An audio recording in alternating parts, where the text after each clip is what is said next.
Bila masuk ke penjara ni, ini pintu tutup gerang. Rasa kecut, gerun sebab apa?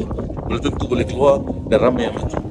Ni adalah prisoner yang pernah ditahan 3 tahun kerana dia menolak untuk berkhidmat dengan kerajaan Bashar. Dia diperintahkan untuk pergi Idlib untuk bunuh pejuang-pejuang ni, dia tak nak. Dan dia dengan 1,200 orang lain dipenjarakan. Dan dia bukan dipenjarakan, dizalimi, diseksa, mental health dan sebagainya.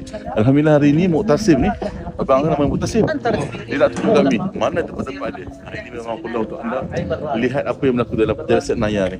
Siapa masuk sini tu nama ada nampak cat merah tu kan. Cat merah tu menandakan siapa masuk sini mati. مكلبشين هيك من لورا مطمشين في طماشين تجي البراد هون ليش عاملين هاي عالي مشان البراد بيجي لهون تجي انت هيك